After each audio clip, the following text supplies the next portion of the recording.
Hello, I'm Dr. Richard Insider. Let's talk about horniness. It's time to learn to control our horniness. There are many consequences to being horny while on work.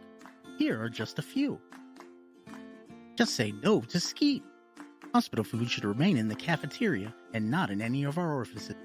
Trust me, I get it. We love a good meat. Booty on duty is great till you make booty your number one priority. Let's take a moment and see what we can do to better ourselves as EMS. Let's hand it over to Preacher Gray.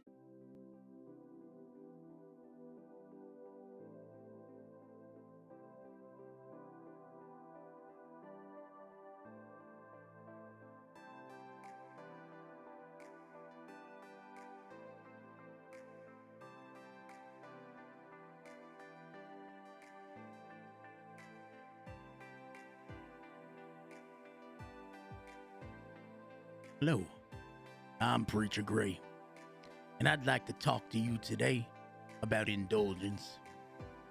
You see, while I myself may like to indulge, we do have to take accountability for what it is we indulge in. You see, everybody loves a good booty. I do. But I know when it's time to do my civil duty, it's time to do my civil duty and not the booty. Now, let us speak to someone who's been affected by your poor decisions. Well, lately it's been rampant, to be honest with you. Lately, it's just been wild. They've been hosting speed dating events down at the firehouse, where the EMS is dressed up in their underwear, and a bunch of groups of guys down there to host dating events. It's just ridiculous, and just lately, that's all I see. That's all they're doing.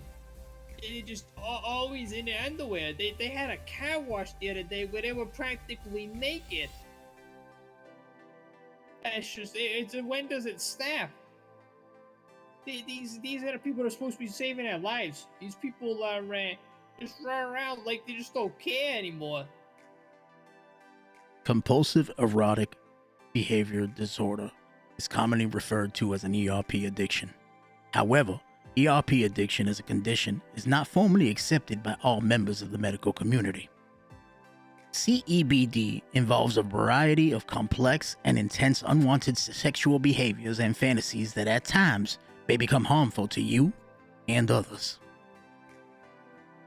Yeah, I feel like they care more about getting attention or getting a relationship or getting booty than they care about saving people right now. They're putting their needs before everybody else's, and it's not good. That's the time and the place, and that duty isn't that it. His concern was not without reason. This moral citizen has taken the realization that EMS makes up the 6% of people who have an ERP addiction in this country. But what makes this man so credible? Well, I was hired on to investigate EMS. And on my investigation, there was one particular day where this man bared witness to it all. Just them just casually just sitting on each other's laps like it was just nothing. Like if I remember correctly, it was Anita and Nadia. One of them was sitting on the other's lap, and it's just sitting there. I don't know what they were doing. It was insane. And Charlotte was there, like filming it and just watching. And I don't know what was going on. Charlotte was hitting on people and just I don't know. It was insane. I've never seen something like that by people on duty. People are supposed to be professional, and it wasn't professional at all. Yeah, if I remember correctly, Charlotte was throwing her balls around everywhere too. She was hitting people in the face with them. She was just slanging those things everywhere. If I recall correctly, I think one hit me right on the cheek, and maybe one caught me like near the shoulder area. It's been a little while, but it does still haunt me a little bit. I do remember them cold wet balls hitting me. It was definitely public, yeah, 100%. Yeah, it was definitely hardcore. I swear to God, I thought they were like little Energizer bunnies. With the way they were out there hitting each other, it was crazy. Like that, they just couldn't stop. Anita May, a name I had been familiar with. She's one of my flock. In fact, Anita May has made several confessions of lustful desires. But was Anita May tied into this underlining issue with emergency medical services? I wouldn't say that. I wouldn't. I have seen Anita not be around, and I have seen Charlotte act on her own and be horny. I have seen several other members of EMS be horny without Anita May present. Hired by Riv, I began taking names. At the top of the list was a lady called Aphrodite and Kiki. These two were said to be up top, while the rest below, well, weren't as bad as they may have appeared.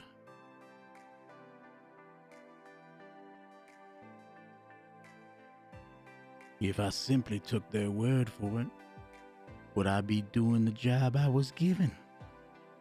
It was then I took matters into my own hands.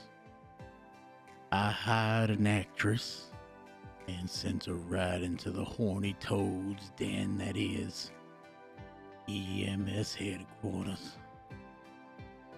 What happened next will shock you.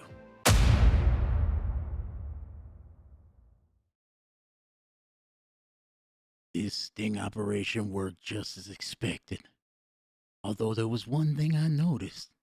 The men swiftly went to pay her attention. And who led the charge? None other than Ayub. This should have been expected, as Ayub sent me plenty of, provocative text messages. On top of that, Ayub was very unhappy to see me investigating the horniness that corrupted EMS. I may have bitten off more than I can chew, but that's okay, because we're all in this together, and I'm here to help you out by everything divine. So let's take a moment and look at some scenarios that happened within this month, and you tell me what you see wrong with the situation.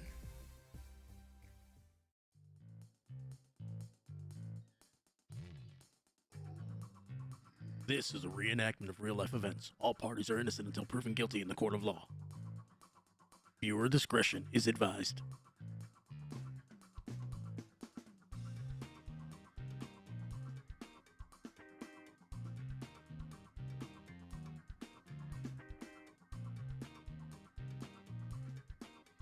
Oh, Veronica, it's me, Charlotte. I wanna ride you so bad. Come on, let's go. In this situation, Charlotte could have chosen her words more wisely and said, I would like to ride in the ambulance with you. Horny or not, the correct choice of words can help you avoid uncomfortable situations and remind you to do your duty before the booty. All this time I had it mistaken.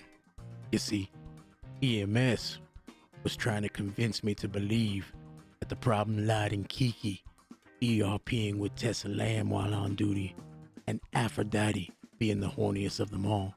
But this was not the case. Oh no. What we discovered will shock you. You know what? If you could for me, could you tell me any by name that you recall and perhaps a situation that ties into it? Well, let's go back to the speed dating that I had mentioned previously. Veronica Westfield was involved.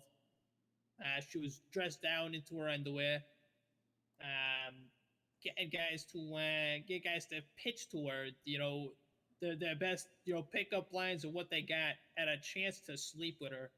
Now, before you finish this, Mm-hmm. where was this speed dating event occurring? Right outside the firehouse. So at EMS headquarters, you'd say? Correct, yeah. Now, did they at all have their ambulances out, or was everything parked and it was like a more night event, just socializing? The ambulances were out, yes. So, in other words, they were on duty. Correct, yes. This was going nowhere fast. In fact, none of the names they had told me was causing any of issues. So I knew what I needed to do. If everyone blamed this Aphrodite, I needed to meet her, and that I did. I invited her to a private meeting in my office to discuss EMS. I learned quite a bit. Let's go over this. After working all night with the Aphrodite, we came to quite a few conclusions. First and foremost, Kiki and Tessa Lamb were at the very bottom of our list. You see, on the same day of our private meeting was the day that I had met Aphrodite. It was at the firehouse. She wasn't very supportive of my task and assaulted me. That we later took care of in private. But on that very day, EMS decided to have a large orgy at the firehouse. All were soaking wet and seductively moving. While orgying, they planned a slumber party. Happy and Joanna decided they were gonna Netflix and chill. This cast of characters was set on a new tier entirely. But these were definitely far hornier than Tessa Lamb and Kiki. Where does that put Storm? Hell, if you asked her ex-boyfriend, Storm was rated a 10 on a horny scale. He also stated that she doesn't believe in love and she doesn't love them. Also, Storm did have Officer Sweet Cheeks twerking on her and got a solid 6 inches. But one thing I learned from my investigation was those who declared themselves the horniest, those who everybody pointed fingers at, those weren't the ones we needed to worry about. In fact, Storm sat down there with Kiki in the terms of the horny scale. Or so I thought, until 2 days into the investigation when Storm was in a room with a patient, massaging the patient's pole. The patient Reed confessed that Storm helped his pole explode, which sent shocks down his spine. Storm then added that she demands to be on top of 2 trainees. But it didn't end there. Storm later requested J-Daff to follow her into ICU, a very secluded place in the hospital. This put Storm a bit above the others. It was on that day I met Little Miss Ash. Now everybody tried pointing their fingers at Ash. But the truth is, on the 2nd of January, Ash showed resistance. She rejected the horniness. What about the rest of the cast? Well, this is where things get interesting. You see, Liam really enjoyed fucking himself. Liam also tried procreating with Brielle Snowman of the CPD. In fact, Liam was going out of his way to make sure I was aware of how horny he was. This is why I elevated him, letting him stand beside Storm. But why did I move Veronica? Well, that's an interesting one. While I'd love to put Veronica slightly above on the same category as Liam and Storm, I didn't. Now, it's an interesting choice. Why? You see, Veronica was the absorbing sponge to all the situations around her. While Veronica may have admitted quite a bit that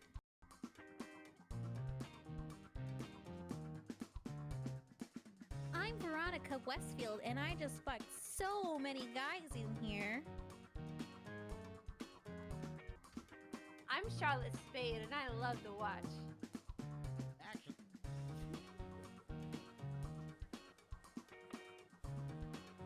I'm Veronica Westfield, and I just fucked so many guys in there. I can't wait to make Charlotte's last name Westfield. I'm Charlotte Spade, and I love watching. Well, she was fucking some guy in an ambulance and in the crib in July, and she might be way overdue for her horniness. It didn't matter.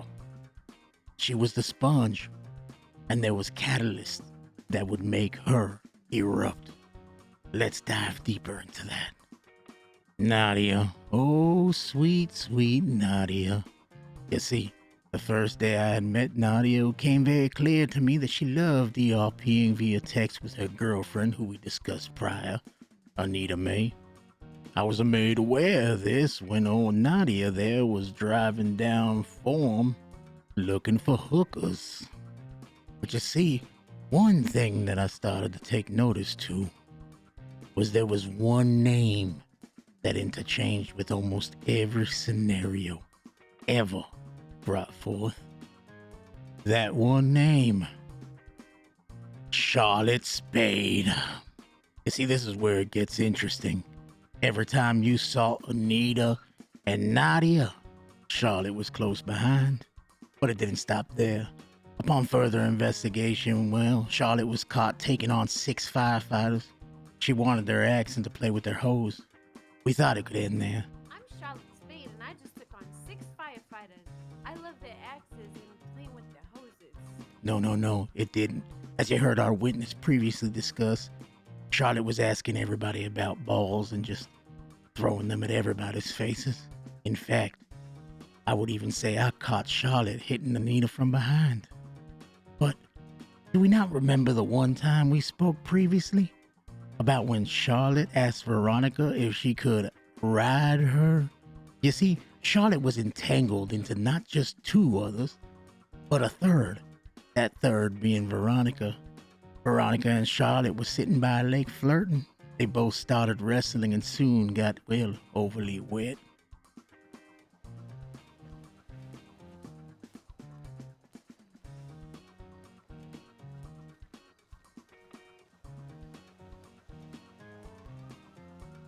Oh, hey, Charlotte Spade.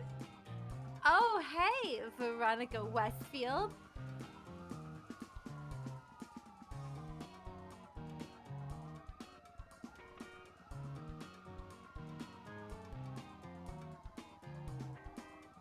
Oh, no.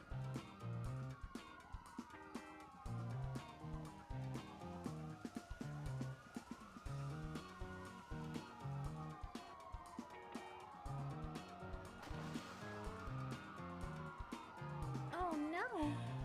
We're so wet. Oh my god, I'm so wet. You see, this caused an issue in old Veronica there. As she would go 0 to 100 real quick. In fact, in the coming days, I caught her very early in the morning diddling an ATM for a very long time. She sat there sticking a card in the slot. In and out, in and out. She continued so long that in fact I had left, dropped someone off, and returned, only to sit there and watch her drool and obsess over the slot going in and out of the ATM. But where does that leave Luna Park? Oh, little Luna. The truth is, little Luna was about as innocent as they came. Sure, she often talked about booty on duty, but that was it. Simply words. So I sat and I thought, how could it get like this? Sure, Charlotte was a sexual deviant, but how could it get so bad? It was then it started dawning on me. Perhaps EMS wasn't the problem. You see, that same day, as I concluded this, Dr. Ludwig happened to come around and made claim that all of EMS were his whores and he was the head pimp. It was at that moment I thought to myself, was it really EMS? Or did it come from the top? That's when I called another overnight meeting with Aphrodite where she explained more in a few minutes after we enjoyed ourselves. And it all came together. Just like that, the case was closed.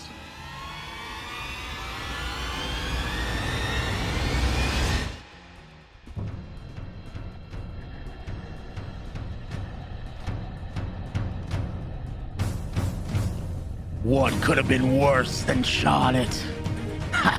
From the depths it rose in all its hoary anger. This foul beast was impossible to tame. Jimmy. The horniness that exuded him was vicious, vile, and corrupt. He reigned supreme, looking for new victims to spread his lustful claws into. Jimmy.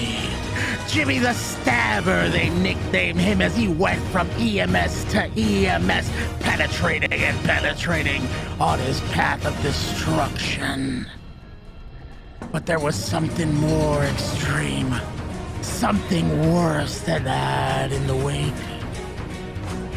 Rivington Riviera himself. Had I been played? Was this true? Oh, Riv. I should have known when he hired me to investigate the Horny it was simply a cover-up to hide himself amongst the others. There it was, just outside the hospital in plain view. Riv sat in the car, his beady little eyes staring out at this prize. He soon stepped out, and I filmed it in all its glory. Enchanting, isn't it? Well, there was Riv staring up against a lightly clothed Lilith. Lilith, the young beauty, had no idea that his eyes were upon her. As he watched, I watched him. How could he? How could he have done this? That was doing like a kink session right at the booth today. She told one of the PD toll workers to like get down on his hands and knees and lick her boots, and he did. He was there just licking her boots, and she was stepping on him and shit. It was awful. Do you think she got this behavior from EMS? I don't know where she got it. Maybe though. I wouldn't be surprised. So it's probably spreading at this point. And I think it's just spreading all around the city, unfortunately. Fucking hell. All right. Yeah. Good to know. Thank you. Hey, thank you. Appreciate it. I wanted to take a moment to express my sincere gratitude for allowing me to investigate your situation. Your willingness to share your experience and provide valuable insight has been invaluable to my research and understanding of the topic at hand. I appreciate your time, effort, and trust in me to conduct a thorough and professional investigation. Your cooperation and open communication have made this process much smoother and more productive. Thank you again to Aphrodite, and again for your participation and support. I am confident the results of my investigation will be beneficial to EMS, and I am grateful to have had the opportunity to work with you on this project. Here are a few of my suggestions to help calm the case. Step 1. Make sure High Command calms themselves a little bit in their horniness, as, well, you must lead by example. Step 2. Make sure in between patients you spray Jimmy with a hose to calm his sexual tension. Step 3. Sung Ming. Well, ain't much you can do with Sung Ming, that's why I suggest euthanasia. He's far too horny for the rest of the world. As for Aphrodite, Aphrodite has been nothing but an angel and a saint. She has helped me come to terms with everything that, well, EMS needs to thrive and survive. Once again, I'd like to thank you all. And Riv, well, it's time to fess up. Accept responsibility as the leader and lead EMS into a less horny environment. I've made sure to leave presents for all of you to help keep Booty on duty. This little gift will help calm your horniness and keep it to a minimum while participating in daily activities. I recommend each and every one of you visit church regularly to have confessionals. It's vastly important for your mental health and your horniness. Once again, thank you for allowing me to do my job. Y'all be safe and have a blessed, unhorny day.